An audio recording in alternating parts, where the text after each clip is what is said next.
great time for football. On Saturday night, we were a part of a majestic moment. AJ was certainly experiencing it vastly differently over there in Ohio, but we were in the Loud House having a great time watching this man do his thing. Ladies and gentlemen, the current odds-on favorite to win the Heisman, a Big Ten champion, player of the game in the Big Ten championship, the quarterback for the Indiana Hoosiers. Ladies and gentlemen, Fernando Mendoza. Hoosiers, Nailed let's go. it. Thank you guys so much for having me on. It's always an honor to be on the show. No, we're lucky that you joined us. That was flipping awesome on Saturday, dude. How'd that feel coming out of your mouth whenever you said it? You knew you dropped a banger on him or what? Yeah, I was about to drop a banger. I didn't want to get fined or anything. Didn't want to put a bad image out there for the university. I was so close to saying it, and then I had to just think of the first thing. It sounded a little cringy, a little nerdy, but it is what it is. No, hey, you be you, brother. You do what you got to do. And the fact that you're thinking about the university, especially on a night like that, we love. And I think that's obviously why anybody that's ever watched you play or met you is a fan of yours. Let's talk about your team winning the Big Ten championship. Obviously, first time since, I think, World War II or something like that, that IU has been a part of this in the football world. What was the messaging from Coach Sig throughout? And did you guys understand the history of IU and the Big Ten championship, especially because it was in Indianapolis? Yeah, the whole story has always been IU's been the most losingest program in college football history until this year. And like you said, I don't think it was until World War II that IU's won their last Big Ten championship. And before the game, a lot of guys had a sour taste in their mouth from last year with the whole Ohio State-Indiana game and how Ohio State kind of took control of that game. And Coach Ignetti's messaging was, we belong here. We belong here. They might not think, people might not think on the outside, and we're the underdog, but we have nothing to lose, and we do belong here. And I think we showed that. It was a phenomenal showcase by the defense, holding that high-powered offense to 10 points. Unbelievable. And I turned the ball over and basically gave it to them in the red zone, which is still insane. They held them to 10 points. And just such a great overall team effort by everybody there. Let's talk about you just losing a lung maybe on the first play. We were a little bit worried. And I don't know if you knew that 92 was going to be everywhere. This guy from the south side of Indianapolis, we should have known that he was going to go bananas here, and this Curry guy. First play of the game, though. Clean shot. I think clean shot he gets you. Clean shot. You weren't complaining at all about the shot. You were certainly in a massive amount of pain. This is first play of the game. Your brother comes in. What happened? Did you get a diagnosis? And did you hear the pop when you jogged back on that field? The place went absolutely apeshit. I hope you got a chance to take that in, the amount of respect and appreciation for your toughness. Well, first of all, I like to think I thought the crowd was loud, but they were nowhere near as loud when you took off your shirt and you started doing the "Ho Ho Hoosier" chant. Yeah, come on. I mean, that was magical. But onto the hit, yeah. I mean, it was a clean hit. Great player. Curry's a great player, and also I know AJ, you're a defensive guy. Football. I mean, I'm all for playing football, playing rough and dirty. Like, here we go. Let's get the pads going. Like, I know the NFL is, going more towards the offensive game. However, as a quarterback and as a competitor, I'm all for competing, and that was a great shot, great hit, and he cracked me. Like, bad, like no pause. and it was tough. At that point, I didn't even see him, and all of a sudden, it's like I got hit by a freight train with no brakes. I'm on the floor. I'm like, damn, did I break a rib or something? And then I just realized my air just had gotten knocked out. My chest is in pain a little bit, but, I was always going to go back in the game. It was great to see Alberto in there for a play, doing his thing, operating the huddle. But no matter what, I would literally need to be dead, like Jeff Brom, to pull me off. We love that. It was the time. That's what you had happen to you there, that moment when you have no air in you. That's what was taking place right there. What a nightmare on that field to be taking place. Yeah, no, that was it was tough, and it was definitely a scary moment, but I just tried to move my limbs as quick as possible to show everybody I was all right, and I think it was good. I think it was a good energy bolt to get back in the game, and we got stopped on that drive, but I think it was just the grittiness throughout the game. They're an extremely physical team, and so I think setting that example after the first play, I think our entire team played a gritty game, and I think it was set that precedent off the first play. Obviously, you mentioned last year at Ohio State. AJ has a question for you. Yeah, I guess, how does your team, like the week leading up to this game, you play Ohio State last year, your mentality then and where you guys were at compared to this year coming into it, like as far as confidence and how you guys felt leading into it, what was the difference between last year and this year? Yeah, I wasn't here last year. However, from the building and from all the guys, I heard that last year was like oh, shoot, we got Ohio State. Yes, we expect to beat them because Coach Signetti always has extremely high standards and expects us to win. But it was a little bit of a wake-up call, going to the Horseshoe, going to their stadium, being the loudest stadium that any of those guys have ever played in.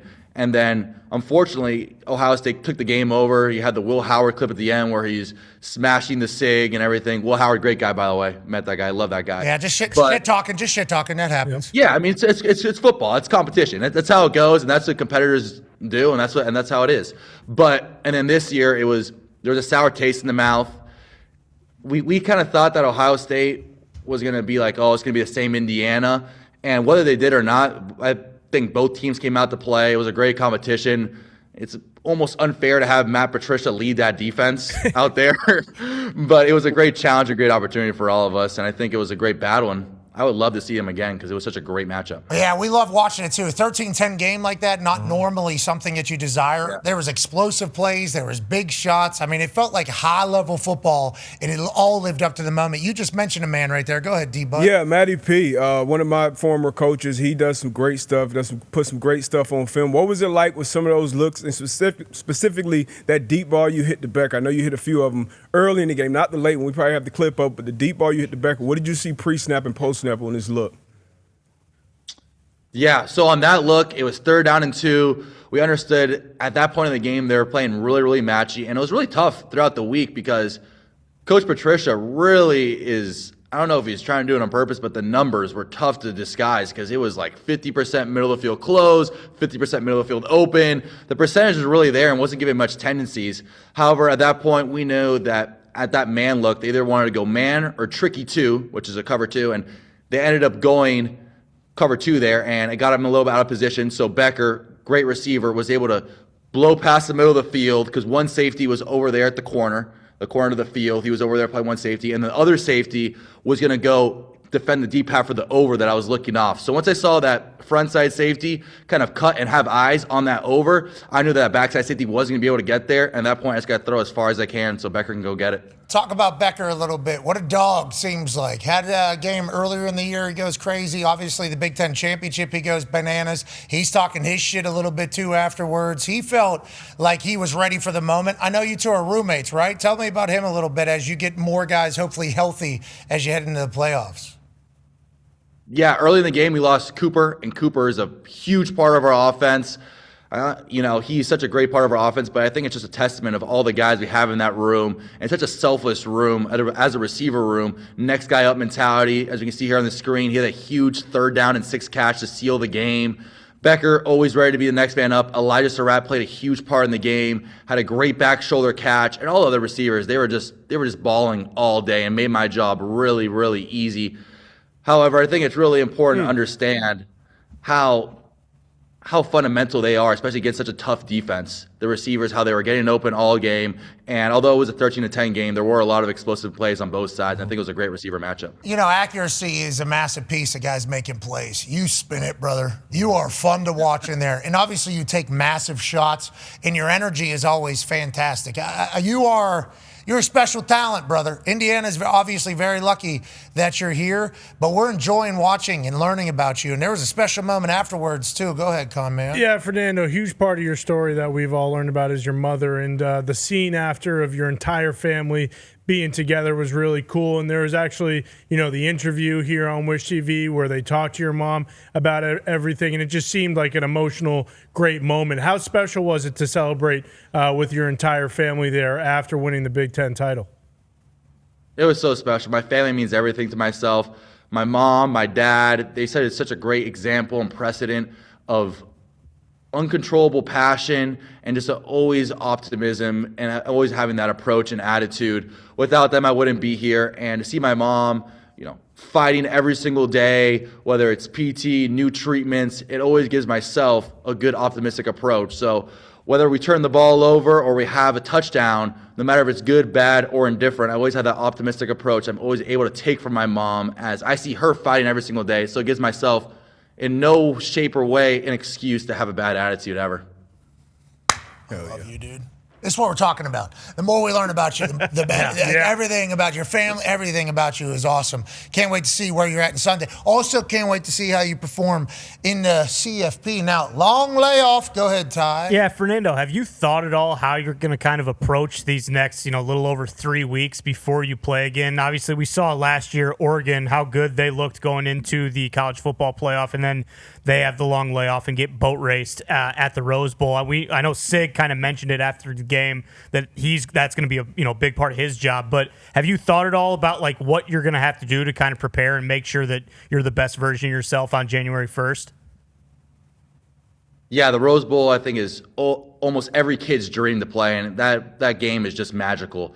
And after the game, we beat Ohio State. It was fantastic. There was adrenaline running through my body, and I basically couldn't sleep. So I was watching the program, and I saw Coach Saban, Coach Ignetti cuts with the Saban tree, talking about how you got to take that break and really have a one-game season, hopefully, and we anticipate it being more than a one-game season at this point. However, to not really practice through, and I think Coach Ignetti's taking that approach to give us a little bit of a reset now, and then so we're able to attack the Rose Bowl with all we got. Coach Ignetti is awesome.